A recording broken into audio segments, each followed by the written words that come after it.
नमस्कार दोस्तों, स्वागत है आपका आज के मुख्य समाचार में। सबसे पहली बड़ी खबर में आपको बताएंगे, राज्यसभा से निलंबित 12 सांसदों ने लालू प्रसाद यादव से की मुलाकात। मल्लिकार्जुन खड़गे बोले सरकार के झुकाने से नहीं झुकेंगे हम।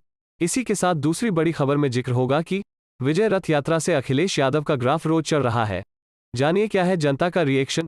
तीसरी बड़ी खबर में आपको बताएंगे कि आम आदमी पर एक और मार, खुदरा महंगाई दर बढ़कर हुई 4.91%। दोस्तों, हर एक खबर की गहराई में आपको ले जाएंगे, लेकिन उससे पहले अगर आपको भी ऐसा लगता है कि भाजपा की उल्टी गिनती शुरू हो चुकी है, तो आप अभी इस वीडियो को लाइक कीजिए और इस लाल बटन को दबाकर चैनल को सब्सक्राइब करके घंटी बजाइए और कमेंट में लिखे जय हिंद। चलते हैं पहले खबर की तरफ। राज्यसभा से निलंबित 12 सांसदों ने लालू प्रसाद यादव से की मुलाकात। मल्लिकार्जुन खड़गे बोले सरकार के झुकाने से नहीं झुकेंगे हम। जी हां दोस्तों, संसद के शीतकालीन सत्र की शेष अवधि से निलंबित राज्यसभा के 12 सांसदों ने अपने खिलाफ की गई कार्रवाई के विरोध में सोमवार को संसद परिसर में धरना दिया।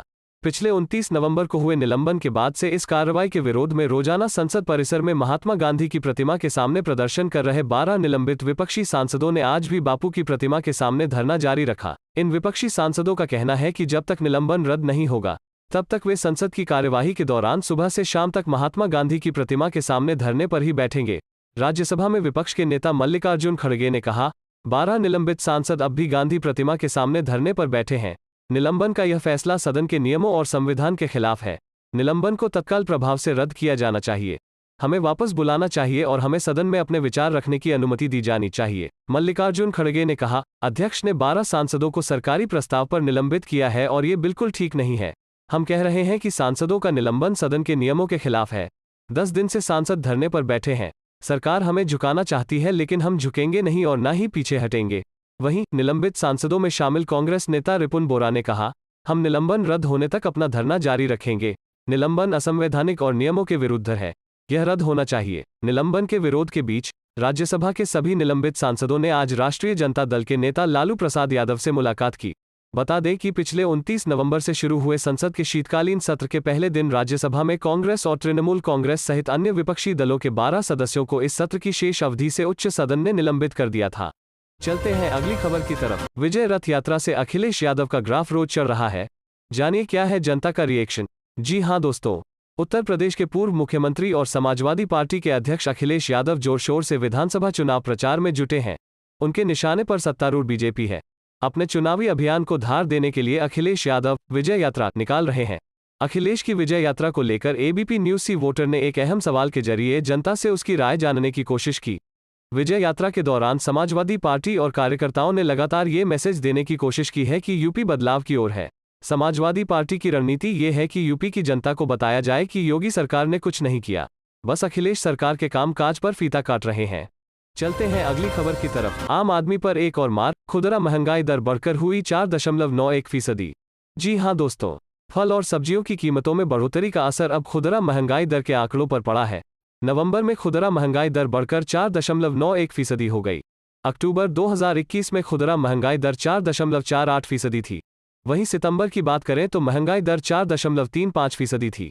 यानी महीने दर महीने खुदरा महंगाई दर बढ़ी है। सालाना आधार पर अभी भी खुदरा महंगाई दर बहुत नीचे है।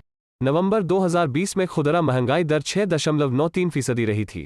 सोमवार को जारी सरकारी डाटा के मुताबिक सब्जियों के दामों में इजाफे की वजह से महंगाई दर बढ़ी है। भारतीय रिजर्व बैंक ने खुदरा महंगाई के लिए ऊपर और नीचे दोनों की तरफ 2% के मार्जिन के साथ 4% का लक्ष्य तय किया है। आरबीआई ने दायरा 2-6% तय किया है। गौरतलब है कि जून 2021 में महंगाई दर का आंकड़ा रिजर्व बैंक के दायरे से भी बाहर निकल गया था, लेकिन उसके बाद लगातार 5वें महीने नवंबर में खुदरा महंगाई का आंकड़ा सेंट्रल बैंक के लक्ष्य के भीतर रहा है।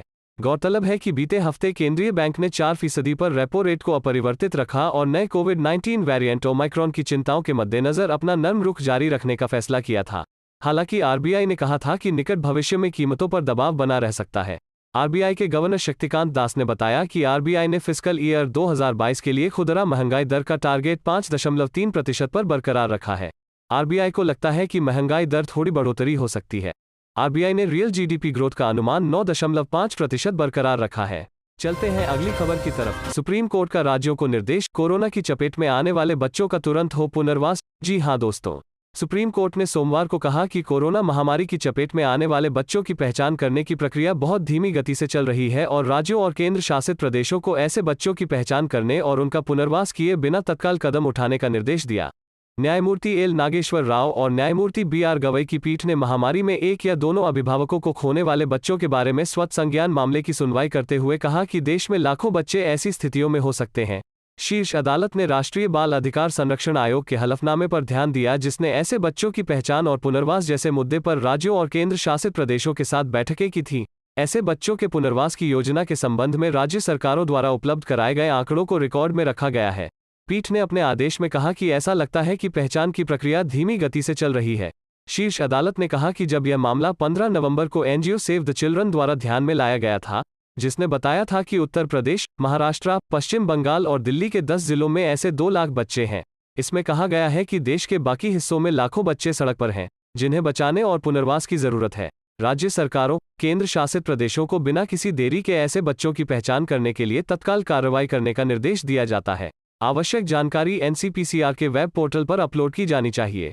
चलते हैं अगली खबर की तरफ। देश में तेजी से फैल रहा ओमिक्रॉन, नागपुर के बाद चंडीगढ़ समेत इन राज्यों में भी हुई एंट्री। जी हां दोस्तों, देश में कोरोना का नया वेरिएंट ओमिक्रॉन तेजी से फैल रहा है। रविवार को नागपुर में एंट्री होने के बाद आंध्र प्रदेश और चंडीगढ़ में ओमिक्रॉन की पुष्टि हुई है। आज दोपहर में महाराष्ट्र के नागपुर में नए वेरिएंट ओमिक्रॉन का पहला मामला सामने आया है। नागपुर में एक 40 वर्षीय व्यक्ति कोरोना के एक वेरिएंट की चपेट में आ गए हैं। रविवार को कर्नाटक, चंडीगढ़, महाराष्ट्र और आंध्र प्रदेश में ओमिक्रॉन का एक मामला सामने आया है। अब इस नए वेरिएंट से संक्रमित लोगों की संख्या 37 हो गई है, जबकि आईसीएमआर ने एक किट तैयार की है जो 2 घंटे में ओमिक्रॉन का पता लगा सकती है। जबकि महाराष्ट्र में कुल 18 लोग ओमिक्रॉन से संक्रमित हो चुके हैं। रविवार को चंडीगढ़ और आंध्र प्रदेश में ओमिक्रॉन के 1-1 मामले सामने आए हैं। दोनों युवक विदेश से लौटे थे। देश में अब तक ओमिक्रॉन वेरिएंट के 35 मामले सामने आ चुके हैं। वहीं भारत में पिछले 24 घंटे में कोरोना वायरस के 7,774 नए मामले सामने आए हैं और जबकि 8,464 मरीज ठीक हो चुके हैं। चंडीगढ़ में संक्रमित पाए गए 20 साल का शख्स हाल ही में इटली से अपने परिजनों से मिलने आया था। 22 दिसंबर को वो इटली से भारत आया था। तब से वो होम क्वारंटाइन में था। दोबारा टेस्ट हुआ तो वो कोविड पॉजिटिव पाया गया, जिसके बाद उनका सैंपल जीनोम सीक्वेंसिंग के लिए भेजा गया था, जिसमें ओमिक्रॉन के संक्रमण की पुष्टि हुई। जानकारी के लिए बता दें कि युवक में किसी तरह का कोई लक्षण नहीं देखा गया और उसने इटली में फाइजर वैक्सीन की डोज भी ली थी। फिलहाल पूरे परिवार को क्वारंटाइन किया गया है। सीबीएसई के सिलेबस पर लोकसभा में घमासान, महिलाओं को लेकर आपत्तिजनक कंटेंट पर मचा बवाल। जी हां दोस्तों, संसद का शीतकालीन सत्र जारी है। आज कांग्रेस की अंतरिम अध्यक्ष और यूपी के रायबरेली से सांसद सोनिया गांधी ने लोकसभा में सीबीएसई के सिलेबस का मुद्दा उठाया। सोनिया गांधी ने सीबीएसई के सिलेबस में महिलाओं के लिए आपत्तिजनक कंटेंट को लेकर आवाज उठाई। सोनिया गांधी ने कहा कि शिक्षा मंत्रालय को जेंडर के प्रति संवेदनशील होना चाहिए। लोकसभा में सोनिया गांधी ने कहा कि सीबीएसई के सिलेबस में महिलाओं को लेकर जो भी आपत्तिजनक कंटेंट है, उसे तुरंत हटाया जाना चाहिए। महिलाओं का अपमान बर्दाश्त नहीं किया जाएगा। सीबीएसई और शिक्षा मंत्रालय महिलाओं का अपमान करने के लिए माफी मांगे। चलते हैं अगली खबर की तरफ। ट्विटर पर ट्रेंड हुआ बैंक बचाओ, देश बचाओ। जानिए क्या है ये अभियान, क्यों 16 और 17 दिसंबर को बैंक रहेंगे बंद। जी हां दोस्तों, सरकारी बैंकों के निजीकरण के विरोध में बैंक कर्मचारी खड़े हो गए हैं। विरोध में बैंक कर्मियों ने 16 और 17 दिसंबर को हड़ताल पर रहने का फैसला लिया है। हड़ताल को सफल बनाने के लिए बैंक कर्मचारियों ने ट्विटर पर भी अभियान छेड़ दिया है, जो काफी ट्रेंड कर रहा है। बैंक बचाओ, देश बचाओ नाम से चल रहे अभियान में अब तक 1.17 लाख ट्वीट किए जा चुके हैं। इसकी वजह से ये नंबर 1 पर ट्रेंड कर रहा है। बैंकों के निजीकरण के विरोध में United forum of bank unions के राष्ट्रीय आह्वान पर बैंक कर्मचारी 16 और 17 दिसंबर को तालाबंद हड़ताल करेंगे। इस हड़ताल में बैंक कर्मचारियों से लेकर सभी अधिकारी भी शामिल रहेंगे, जिससे बैंक शाखाओं संबंधी सभी काम बंद रहेंगे। इसकी तैयारियों को लेकर बैंक कर्मियों की ओर से ट्विटर पर बैंक बचाओ देश बचाओ अभियान चलाया जा रहा है।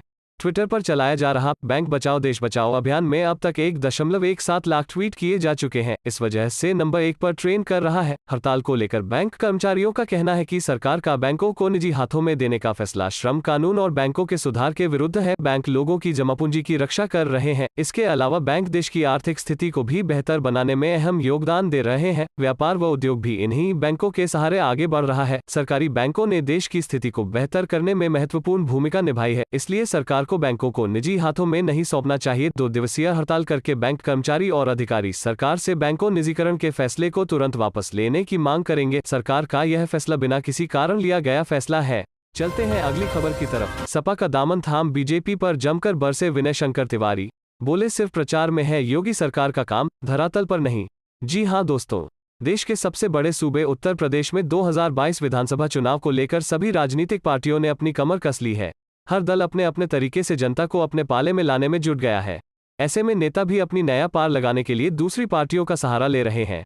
रविवार को बहुजन समाज पार्टी की सुप्रीमो मायावती को करारा झटका लगा और पूर्वांचल की सियासत के कद्दावर बसपा नेता हरिशंकर तिवारी का कुनबा समाजवादी पार्टी में शामिल हो गया है। अखिलेश यादव की मौजूदगी में हरिशंकर तिवारी के दोनों बेटों और भांजे ने पार्टी का दामन थाम लिया। गोरखपुर की चिल्लूपार विधानसभा सीट से बसपा विधायक विनय शंकर तिवारी भी सपा में शामिल हो गए। इस दौरान उन्होंने बसपा नेतृत्व पर सवाल उठाए। उन्होंने कहा, आखिर क्या कारण है कि जिस बहुजन समाज पार्टी के पास 2017 में 19 विधायक थे, आज उसके पास सिर्फ 3 विधायक बचे हैं। इस पर पार्टी को विचार करने की जरूरत है। वहीं मौजूदा सरकार पर हमला बोलते हुए कहा कि 2017 में उत्साह से साथ सरकार बनी थी, लेकिन कुछ दिन बाद अघोषित कर्फ्यू जैसा हो गया है। कोई बोल नहीं सकता, कोई ट्वीट नहीं कर सकता, कोई अपनी बात नहीं कह सकता। उन्होंने आगे कहा कि अगर आप कुछ कहते हैं तो आप पर फ हो रही है, जेल हो जा रही है, तो पूरी तरह से अघोषित इमरजेंसी लगा दी गई है। उस अघोषित इमरजेंसी से सिर्फ समाजवादी पार्टी ने लड़ा है, इसलिए आज हम लोग अखिलेश यादव के साथ आए हैं।